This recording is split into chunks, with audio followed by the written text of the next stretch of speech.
Bien que la Trinité ait donné le salut au genre humain par un seul et même amour des hommes, la foi nous dit que chacune des personnes divines y apporte sa contribution particulière.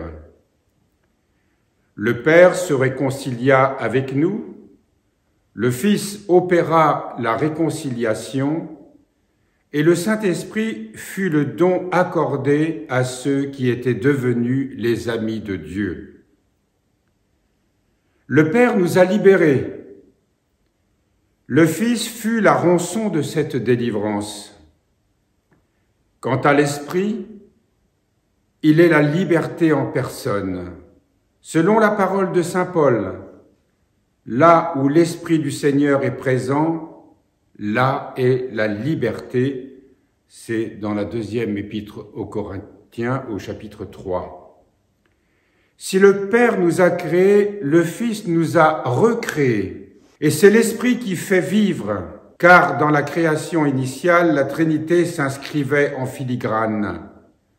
Le Père était le modeleur, le Fils était sa main, l'Esprit défenseur insufflait la vie. Mais pourquoi parler de cela? Car c'est seulement dans la création nouvelle que nous ont été révélées les distinctions qui existent en Dieu. En effet, à toutes les époques, Dieu a répandu ses bienfaits sur la création. Mais vous n'en trouverez pas un que l'on puisse rapporter au Père seul, au Fils seul ou à l'Esprit seul. Au contraire, ils sont tous communs à la Trinité, parce que c'est par une seule puissance, une seule providence et une seule activité créatrice qu'elle réalise toutes choses. Dans le plan du salut par lequel elle a restauré notre genre humain en le renouvelant, c'est bien la Trinité tout entière qui a voulu mon salut et qui a prévu comment il se réaliserait. Mais ce n'est pas la Trinité tout entière qui l'a réalisé. Son artisan, ce n'est ni le Père, ni le Saint-Esprit, mais le Verbe seul. Le Fils unique seul, c'est lui qui a assumé la chair et le sang. C'est lui qui a subi les fouets et la douleur. C'est lui qui est mort et ressuscité. C'est par lui que la nature a reçu une vie nouvelle et une création nouvelle. C'est pourquoi, lorsque l'on baptise, il faut invoquer Dieu en distinguant les personnes, le Père, le Fils et le Saint-Esprit, que cette créature nouvelle est seule à nous révéler. Quand on parle de la Sainte Trinité, c'est vrai que, en permanence, dans nos offices, nous distinguons le Père, le Fils et l'Esprit Saint. Et comme Nicolas Cabasilas nous le dit, la foi nous dit que chacune des personnes divines apporte sa contribution particulière. Mais c'est une contribution qui est toujours en parfaite syntonie. L'action de la Divine Trinité, évidemment, ce ne sont pas trois personnes qui agiraient avec une volonté différente. C'est toujours une seule et même volonté. Dans des opérations qui sont trois aspects d'une seule et même chose. Mais c'est vrai que sur la croix, ce n'est pas le Père qui a souffert, ce n'est pas l'Esprit qui a souffert, même si la Trinité tout entière est là, c'est ça le mystère. Et nous avons du mal, nous, parce que nous avons besoin de séparer les choses, nous avons besoin de les séparer pour leur donner à chacun une tâche particulière. Mais là, il s'agit d'une même volonté, d'un même esprit, d'un même Dieu. Quand je dis d'un même esprit, je ne parle pas de l'Esprit Saint, du moins en ce sens-là. Ce qu'il nous faut retenir, parce que vous savez, s'il nous faut nous pencher sur la Sainte Trinité, il y a des livres qui sont épais comme ça, et qui nous parle de la Sainte Trinité. C'est intéressant, mais c'est de faire l'expérience Nicolas Cavazilas nous en parle ce matin en disant que c'est d'une manière intérieure, c'est dans notre expérience de Dieu que nous pouvons comprendre ce mystère de la Sainte Trinité. Et nous pouvons peut-être commencer par une chose simple.